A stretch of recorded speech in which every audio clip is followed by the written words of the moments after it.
Padre Celestial, queremos darte gracias, Señor, por el privilegio que nos das de poder cantarte. Queremos pedirte, Padre, ahora que estamos abriendo tu palabra, que tú puedas ayudarnos a entenderla y podamos aplicar esas verdades a nuestra vida diaria, Señor. Oramos en el nombre de Cristo Jesús. Amén. Muy buenos días, tomen asiento, por favor. En su Biblia, Lucas capítulo 14, por favor. Lucas capítulo 14. Empezamos en el versículo 15, por favor.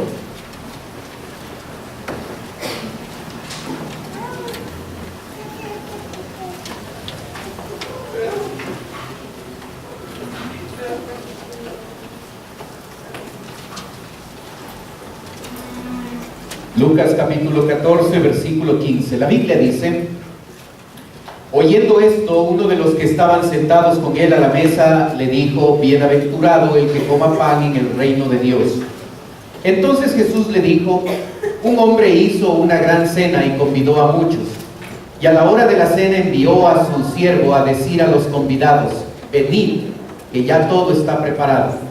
Y todos a una comenzaron a excusarse. El primero dijo: he comprado una hacienda y necesito ir a verla.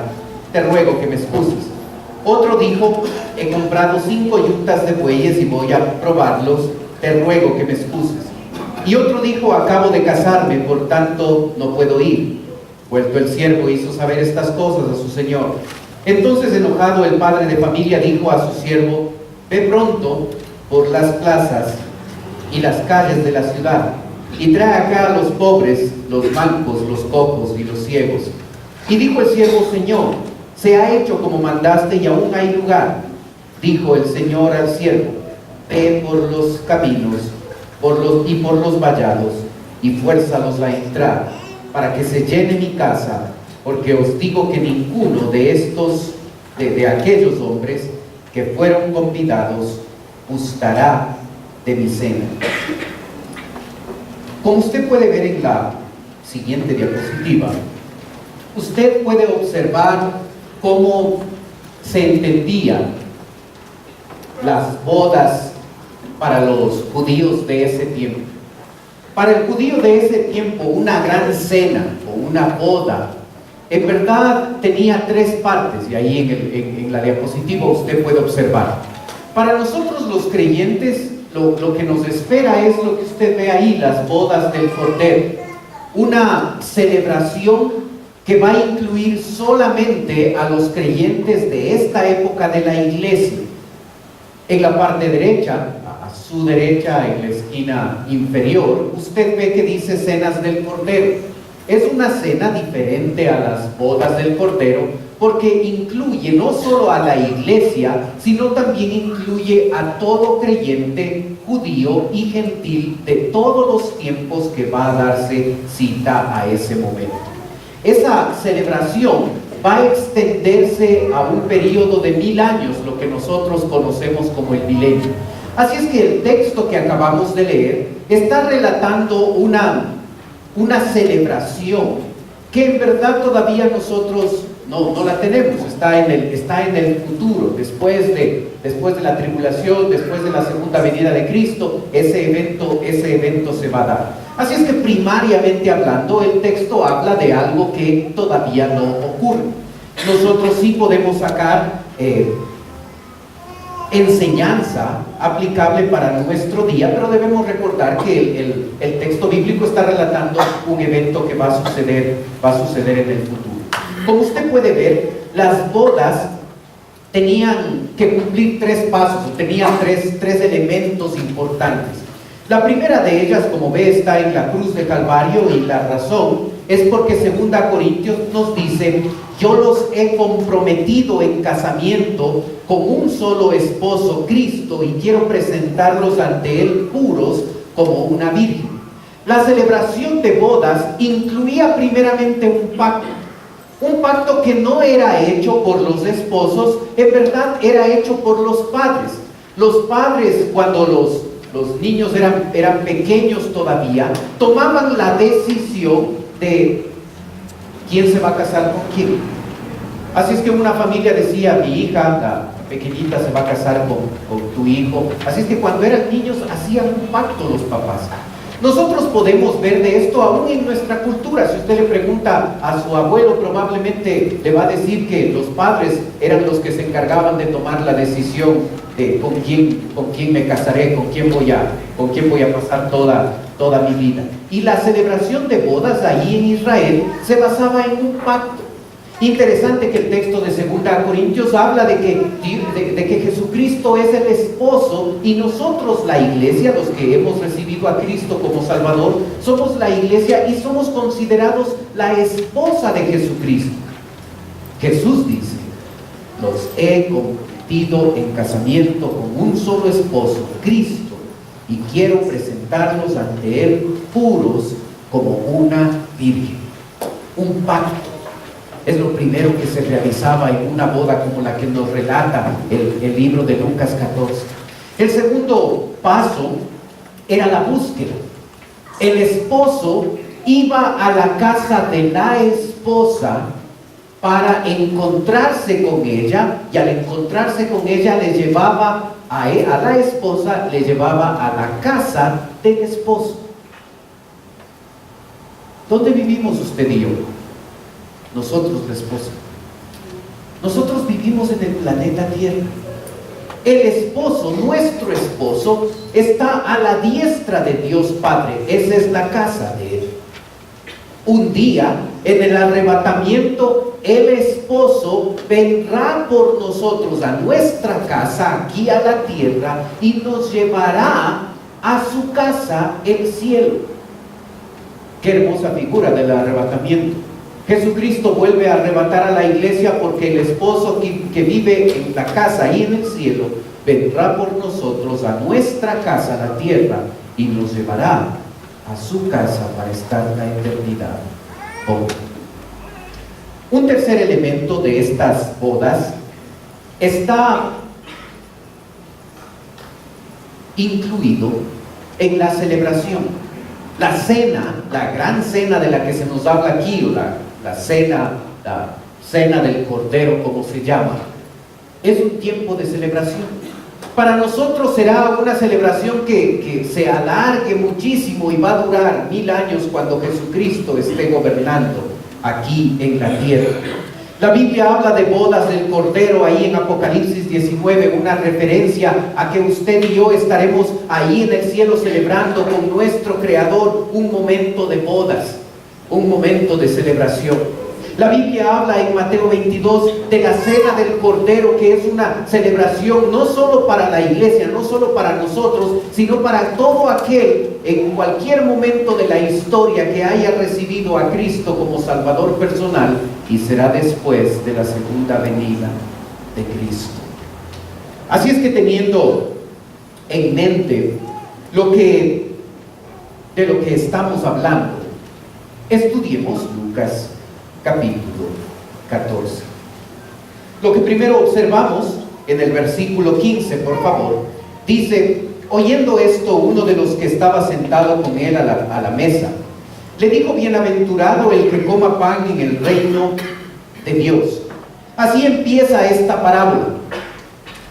Uno que estaba sentado a la mesa dice: bienaventurado el que coma pan en el reino. Según capítulo 14, versículo 1, nosotros sabemos que un fariseo le había invitado a Jesucristo a comer. Y durante ese tiempo, cuando Jesucristo estaba comiendo, uno de los invitados, tal vez el mismo que le invitó a Jesús, un judío, se para y dice: bienaventurado el que coma pan en el reino de Dios. Y esa afirmación de este fariseo, de este judío, también para que Jesucristo llegue a relatar la parábola que tiene que ver con esa gran cena. El versículo 16 dice: entonces Jesús le dijo: un hombre hizo una gran cena y convidó a muchos, y a la hora de la cena envió a su siervo a decir a los convidados: venid, que ya todo está preparado. Debemos nosotros recordar que en esa época se hacía dos invitaciones para un gran evento. La invitación primera, la inicial, llegaba muchos días antes de que suceda el evento. Se lo hacía así para que la persona pueda comprometerse para ir a esa celebración. Si la persona no quería ir a esa celebración, en esa primera invitación, ese era el momento oportuno para que la persona se excusara y dijera: ¿sabe qué? Yo no quiero ir. Cuando ya llegaba el día, se acostumbraba a que ese día un siervo llegara a recordarle a las personas que ese día, en cierto lugar, a cierta hora, se iba a celebrar esa gran fiesta, esa gran cena. Se les recordaba a los invitados de la invitación, valga la redundancia, de la invitación que había sido hecha días, meses antes. La persona no podía llegar a no ir, porque eso se consideraba una falta grave. Si la persona no quería ir, debía haber dicho que no iba a ir en la primera invitación. Pero cuando se le recordaba la segunda vez, eso llegaba a ser tan fuerte, el no ir a la celebración, que se le consideraba a esa persona como un enemigo. Era súper fuerte no ir a la segunda, después de que ha sido recordado por segunda vez esa invitación. Como vemos en el relato, se van a levantar tres personas que van a poner excusas para no ir. La primera de ellas en el versículo 18, donde dice: y todos a una comenzaron a excusarse. El primero dijo: he comprado una hacienda, necesito ir a verla. Te ruego que me excuses. ¿Quién compra algo sin verlo? No es usual. Generalmente cuando usted y yo compramos algo, nos aseguramos de que todo esté en orden, de que todo esté adecuado antes de terminar la transacción, antes de pagar, antes de comprometernos a cierto calendario de pagos. Nosotros vemos muy bien, o tratamos de ver muy bien lo que estamos comprando. La excusa es ridícula. La excusa dice: he comprado una hacienda, necesito ir a verla. La hacienda constituía una posesión material en ese tiempo, y en nuestro tiempo también. Y el problema aquí es que la excusa que se llega a levantar se convierte en una excusa que a veces nosotros también decimos. A veces el no creyente o nosotros, los hijos de Dios, llegamos a hacer que esas posesiones materiales se conviertan en algo más importante que nuestra cercanía con Dios. Debemos tener cuidado.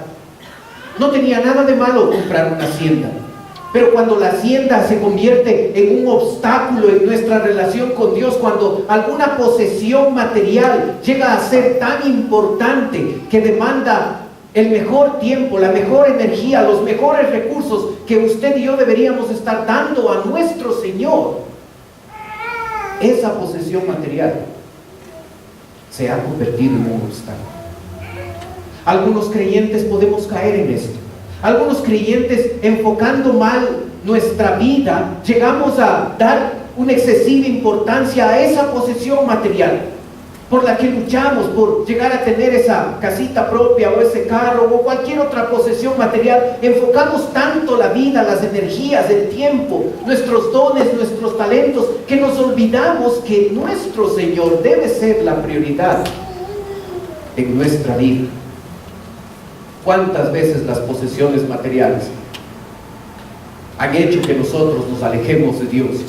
¿Cuántas veces una posesión material ha hecho que nosotros lleguemos a priorizar tanto esa meta que queremos conseguir, y nos hemos olvidado de caminar cerca de nuestro Señor, servirle a Él, invertir nuestro tiempo en lo que realmente tiene un valor eterno? Tengamos cuidado de que nuestras posesiones nos estén robando el mejor tiempo, los mejores recursos que deben estar destinados a nuestro Dios. Se levantó en el versículo 19 Otro que se excusó, el texto dice, otro dijo, he comprado 5 yuntas de bueyes y voy a probarlos. Te ruego que me excuses. Las yuntas de bueyes se consideraban parte del negocio. Para empezar un negocio, para mejorar el negocio, se compraba yuntas de bueyes para que la producción de la tierra en una economía agrícola como la de Jerusalén pueda crecer y pueda mejorar. Es ridícula la excusa porque generalmente no se compra algo si no se ha visto muy bien que todo está en perfecto estado. Pero sabe, a veces los negocios pueden llegar a ser una barrera en nuestra relación con Dios. A veces los negocios pueden producir un alejamiento de Dios. A veces ese deseo de tener un negocio propio y tener un sustento para la familia, nada malo en ese pensamiento llega a desenfocarnos en nuestra vida cristiana. Hace algunos meses alguien se acercó de nuestra iglesia pidiendo consejo, y una de las cosas que me dijo: pastor, yo tengo este negocio, y compartió cosas muy específicas, tuvo mucha confianza y me compartió cosas muy específicas.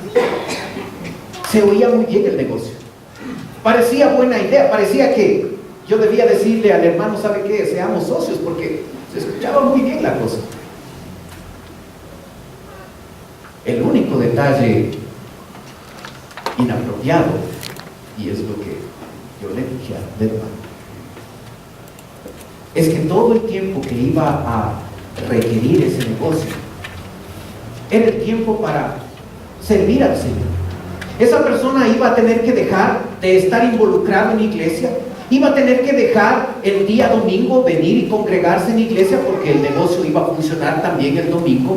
Así es que iba a dañar lo que él ya estaba haciendo por el Señor, su servicio al Señor, lo que Dios estaba haciendo a través de él, lo iba a dañar, porque el negocio era muy bueno, se escuchaba muy bien.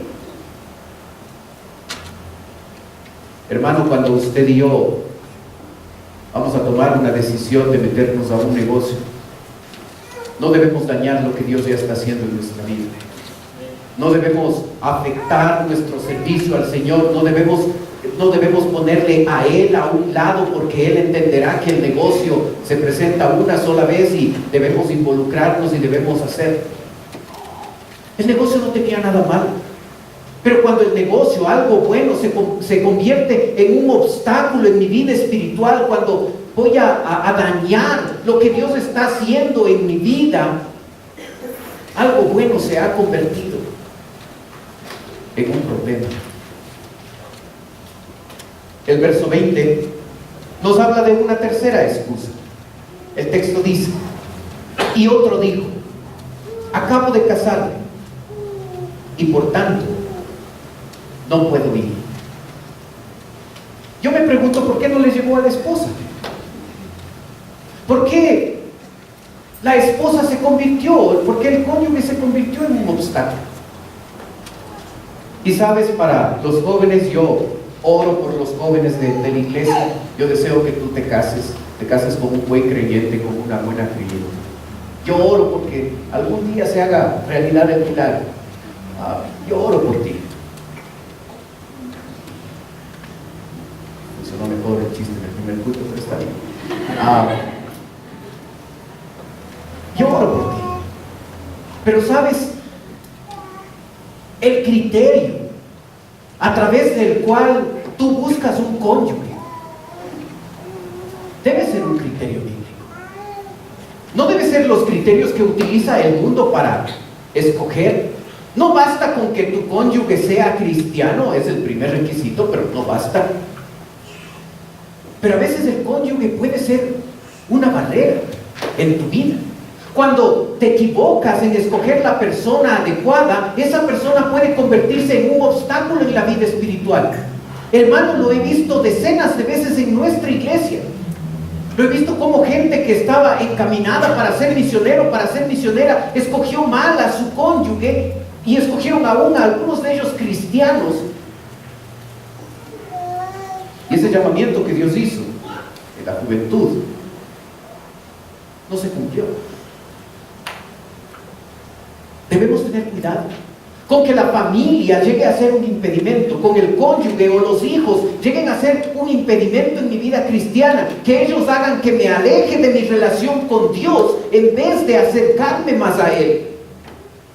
Cuidado con que la familia sea un obstáculo en mi vida para no ser y no hacer lo que Dios espera. No tenía nada de malo casarse. No tenía nada de malo comprar una hacienda. No tenía nada de malo emprender un negocio. Pero cuando cosas buenas, hechas con poca sabiduría de Dios y con poco consejo, pueden llegar a convertirse en barreras en nuestra vida espiritual, que lo que van a hacer es alejarnos de nuestra relación con Dios. Esto no es un problema solo para creyentes. El incrédulo muchas veces no llega a Dios porque las posesiones materiales son más importantes. El incrédulo no llega a Dios porque son más importantes los negocios de esta vida. El incrédulo no llega a Dios porque su familia es más importante.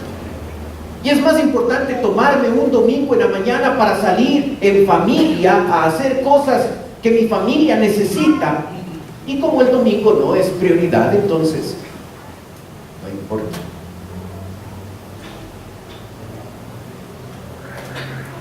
¿Recuerdas cómo empezó la historia, la parábola? Bienaventurado el que coma pan en el reino de los cielos. Y este hombre, este judío, probablemente fariseo, solo estaba hablando.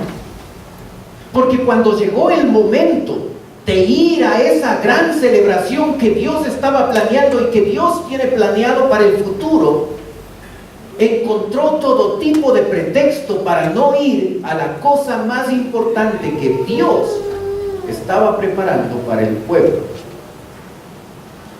de Israel.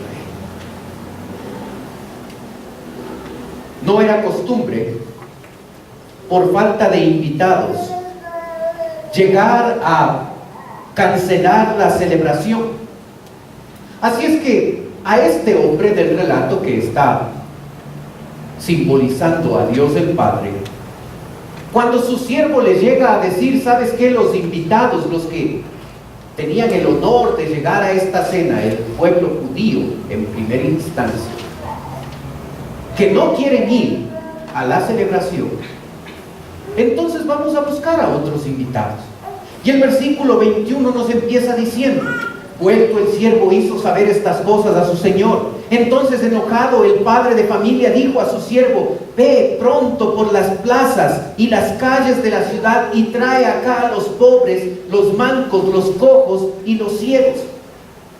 La frase calles de la ciudad, los estudiosos de la Biblia creen que es una referencia al pueblo judío. Estaban en la ciudad de Jerusalén. Así es que los menos favorecidos, aquellos que eran despreciados por los líderes religiosos, los mancos, los pobres, los cojos, los ciegos, ellos eran los que habían sido invitados para esta celebración. Como los fariseos, los líderes no se sintieron dignos de ir a esta celebración, Jesucristo empezó a reunirse con publicanos y prostitutas para que llegaran al reino de Dios. Y estos, algunos de ellos, empezaron a recibir, a aceptar la invitación de Jesús. El verso 22 nos habla de otros invitados. Y dijo el siervo: Señor, se ha hecho como mandaste, y aún hay lugar. Dijo el Señor al siervo: ve por los caminos y por los vallados y fuérzalos a entrar, para que se llene mi casa. La frase ve por los caminos y por los vallados Es entendida por los estudiosos de la Biblia como una referencia a los gentiles fuera de la ciudad, los que están fuera de la ciudad, los que no son judíos. Y cuando el pueblo de Israel no quiso aceptar a Cristo como su Mesías, la salvación que estaba planeada así desde la eternidad pasada llegó a involucrar a los gentiles, a aquellos que no son judíos. En este relato tenemos dos frases, dos palabras sumamente importantes. Fuérzalos. La palabra describe no forzarlos físicamente, sino forzarlos por convicción. La palabra hace referencia a la obra del Espíritu Santo que en la vida del incrédulo llega a convencerle de su necesidad de salvación. Así es que cuando se usa la palabra forzarlos, no está hablando de fuerza física, de obligar a la gente a recibir a Cristo, obligar a la gente a que venga a la iglesia. La fuerza está haciendo referencia a la convicción que el Espíritu Santo pone en la vida del incrédulo, tratando de convencerle de justicia, de pecado, de juicio. ¿Sabe por qué? Y ahí la segunda frase importante. Porque aún hay lugar.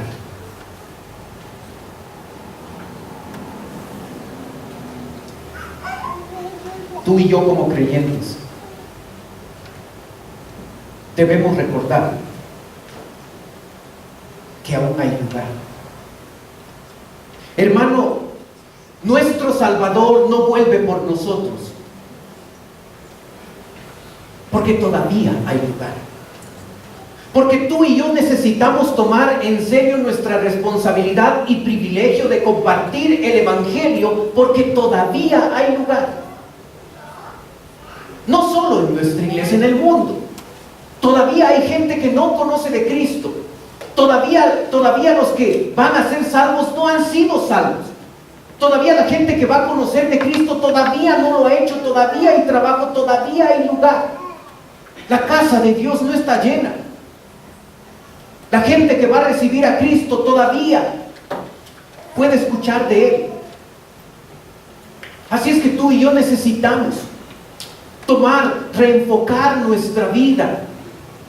No a cosas, no a metas temporales que van a terminar cuando tú y yo partamos de esta tierra. Necesitamos reenfocar nuestra vida en aquellas cosas que son eternas, que son permanentes. Necesitamos de veras hacer del evangelismo nuestro estilo de vida, del discipulado nuestro estilo de vida, compartir el evangelio con la gente que tenemos de lunes a viernes ahí en la oficina.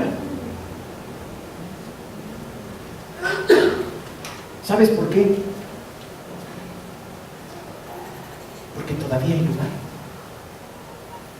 Porque aunque como iglesia tenemos 23 misioneros en casi todos los continentes del mundo y los apoyamos y oramos por ellos, pero cuando tenemos el enfoque mundial nos falta un montón por hacer.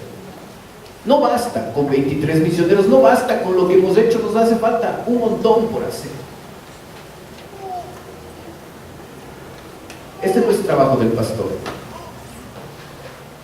Es que por eso le pagan al pastor en vez de hacer eso. El mandamiento de hacer discípulos es para todo creyente. Y cuando tú y yo tomemos en serio nuestra responsabilidad y compartamos el evangelio con la gente de la oficina, del trabajo, cuando de veras doblemos rodillas y empecemos a orar por nuestros misioneros para que Dios les use con poder, cuando de veras seamos generosos y enfoquemos nuestra economía hacia las misiones para obtener resultados eternos, cuando si tú eres llamado por el Señor, si Dios ha estado hablando a tu corazón y probablemente durante este mes o ya hace tiempos y te ha estado llamando y tú sabes que Dios quiere de ti que tú seas pastor, que seas misionero, que seas misionera. Eso es lo que Dios quiere de ti. Amén. El domingo 4 de junio, 4 de la tarde, tenemos una reunión aquí en la iglesia. Es una reunión que la tenemos una vez al mes. Se llama Los Llamados. Sí. Algo, vocabulario. El nombre es Los Llamados. Para aquellos que están seguros de ser pastor, misionero, misionera, esta es la reunión a la que tú necesitas. Para aquellos que no tienen idea si Dios les está llamando a ser pastor, misionero, misionera, esta es la reunión en la que tú necesitas. Juntos oramos y juntos abrimos la Biblia. Y juntos vemos cómo Dios ha llamado a otros personajes de la Biblia para, al estudiarlos, al conocer de eso, nosotros aclarar nuestras ideas, nuestros pensamientos y ver si Dios nos está llamando. Pero cada uno en su lugar puede estar haciendo. Y debemos estar haciendo la parte que nos corresponde para hablar de Cristo a otros. ¿Sabes por qué? Porque todavía hay lugar. Porque todavía hay lugar. Porque llegará un día, como lo dice el versículo 24, donde las oportunidades terminarán. Porque os digo que ninguno de aquellos hombres que fueron convidados gustará mi cena. Llegará un momento donde la puerta de gracia se cerrará, donde ya no habrá oportunidad para recibir a Cristo, porque Jesucristo volverá por segunda vez y ya no vendrá como Salvador del mundo, vendrá como juez.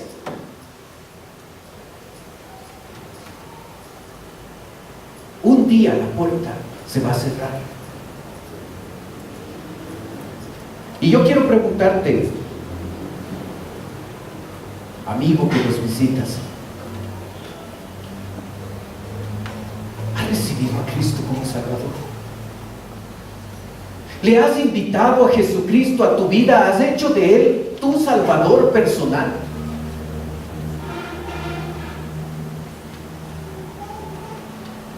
Amigo, aún hay lugar. Aún hay oportunidad para que tú conozcas de Cristo. Pero un día, y no sabemos cuándo, no sabemos si esto va a durar un día, o va a durar un mes, o va a durar años. No sabemos cuándo vendrá nuestro Señor. Y amigo, por eso hoy puedes rendir tu vida a Jesucristo y puedes recibirlo como Señor. Porque un día la puerta se cerrará. Y porque las palabras dichas por Jesús a aquellos hombres que fueron convidados no gustarán de mi cena. ¿Sabías que estas palabras se cumplieron en el año 70 después de Cristo? Cuando esa generación de judíos que vivían como si la vida iba a durar una eternidad,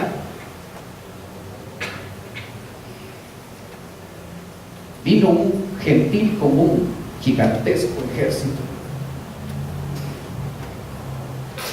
y devastó el templo y la ciudad de Jerusalén en el año 70 después de Cristo. Esa generación que le escucharon a Jesús, le escucharon de esta parábola, que tiene una aplicación completa y primaria todavía en el futuro, pero para ellos que no recibieron la enseñanza en sus días, esa generación murió, fue devastada en el año 70, y para ellos se acabó la oportunidad, porque no van a tener otro momento para recibir a Cristo, porque lo rechazaron como sus señores y Mesías. Y amigo, yo espero que tú no hagas eso. Que tú hoy rindas tu vida a Jesucristo, porque aún hay lugar para ti, aún hay oportunidad de que seas un hijo de Dios. Amén.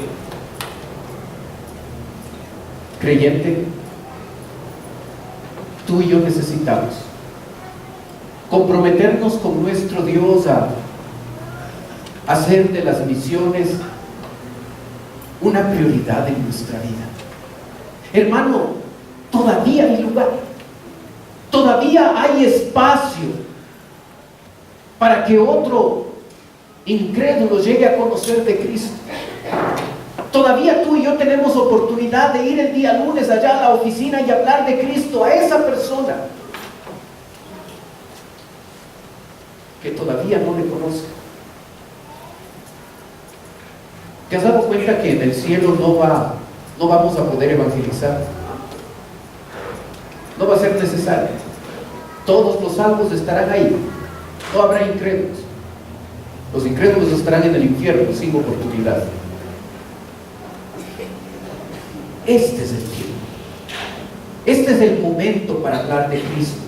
Este es el momento para encender la luz. Este es el momento para decirle al mundo de Jesús. Este es el momento para sacar a Jesucristo de las cuatro paredes en que muchas veces le hemos metido y llevarlo a nuestros trabajos, a nuestros lugares donde están nuestros negocios, y mostrar a Jesucristo con nuestros labios y con nuestro estilo de vida. No dejemos que los pretextos nos alejen de Jesús. Necesitamos estar cerca de Jesús, porque hoy más que nunca necesitamos hablar de Él.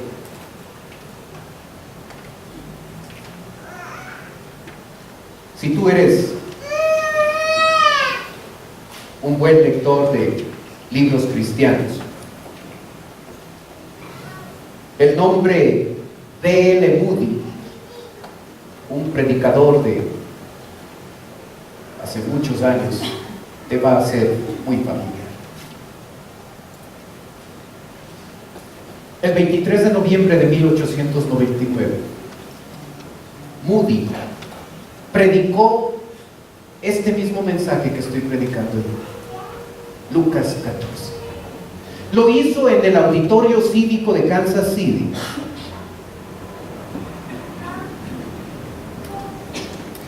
En esa ocasión, el pastor Moody estaba enfermo, pero tan comprometido con el deseo de ganar almas, que le dijo a los estudiantes, a sus alumnos del Instituto Bíblico de Chicago: nunca antes he querido tanto llevar a hombres y a mujeres de Cristo como en esta ocasión.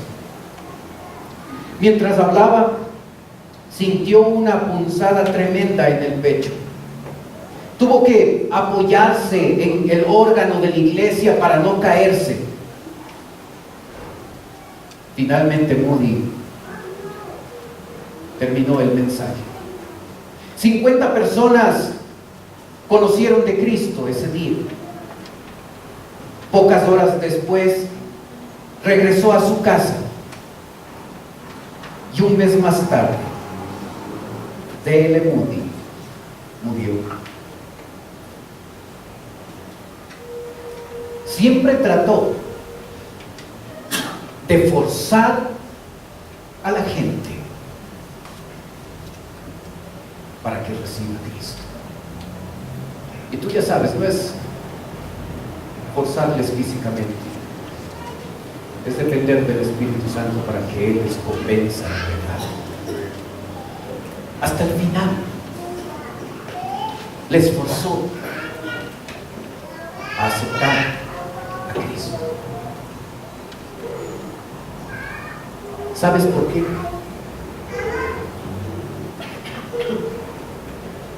Porque aún hay lugar. Aún hay lugar para que un incrédulo reciba a Cristo. Tú y yo necesitamos tomar en serio las misiones, hacer de ellas nuestra prioridad de vida. No excusas que nos alejen de Dios. Necesitamos acercarnos de Él y servirle, porque todavía no hay lugar. Oremos.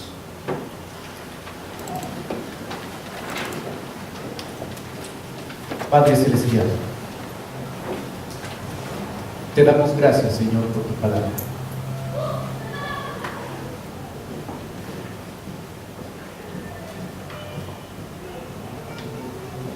Gracias por tu corazón.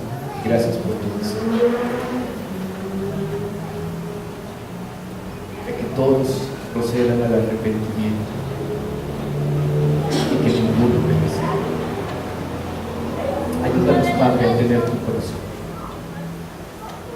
a ver la necesidad del mundo a través de tus ojos, reenfocar nuestra vida, sacar nuestra mirada de las cosas temporales en las que la hemos metido y llegar a poner la prioridad donde debe estar. Ayúdanos, Señor, a hablar de ti.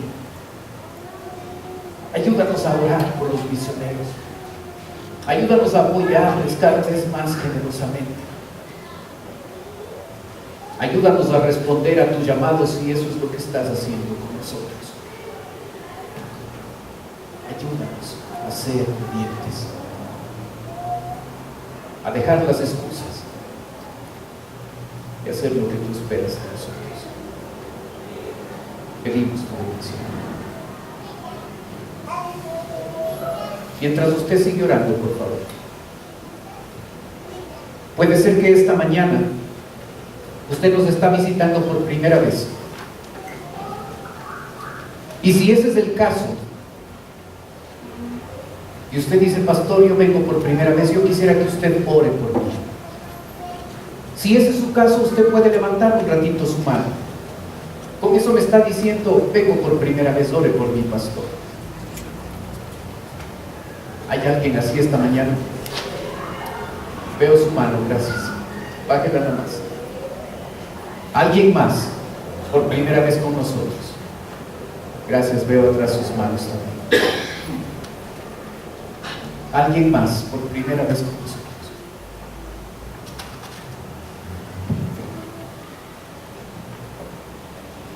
Para las personas que nos visitan, en un ratito yo voy a orar por usted como le dije.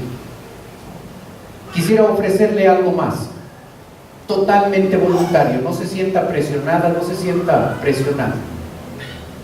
Si usted desea, usted que viene por primera vez puede tomar sus cosas y puede pasar a la parte de abajo donde estoy yo. Si usted lo hace, una persona de nuestra iglesia se va a acercar, le va a llevar a otro lugar de la iglesia y en un lugar privado esa persona va a conversar un momento con usted. Denos el privilegio de conversar un momento. Los demás tienen sus ojos cerrados para que no le dé recelo, no le dé vergüenza de pasar. Pero si desea hacerlo con toda confianza, venga, queremos ayudarle, queremos servir. Gracias por ser el primero.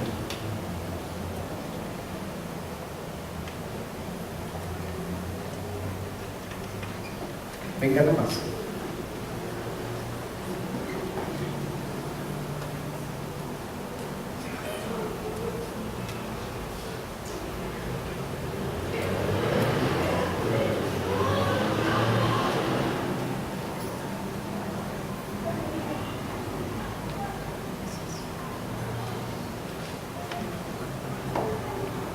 Si quiere pasar con toda confianza.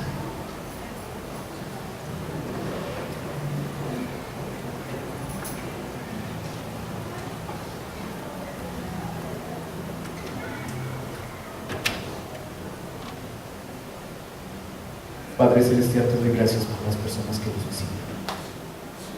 Tú que conoces sus vidas, Señor, yo ruego que conforme a tu voluntad tú puedas suplir sus necesidades.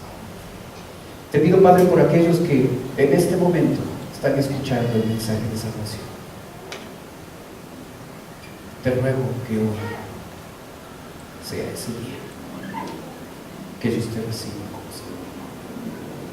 Ayúdanos, Señor, a nosotros, tus hijos, a darnos cuenta que la mies es mucha, la necesidad es grande, que hay pocos obreros yendo al campo. Hay muchos que se pierden sin dirección.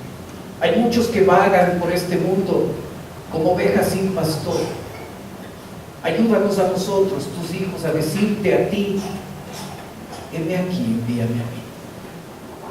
Hacer a un lado los pretextos que a veces hemos levantado y decirte, yo iré por aquellos que vagan sin ti. Heme aquí. Envíame a mí. Oramos en el nombre de Cristo Jesús. Amén. Puestos de pie, cantemos, por favor.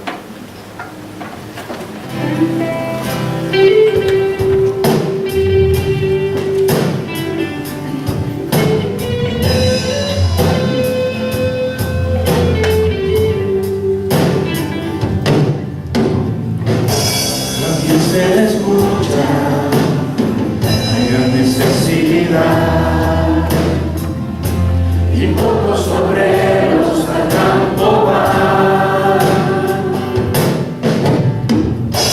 Hoy muchos se pierden, viven sin dirección, vagan como ovejas sin pastor.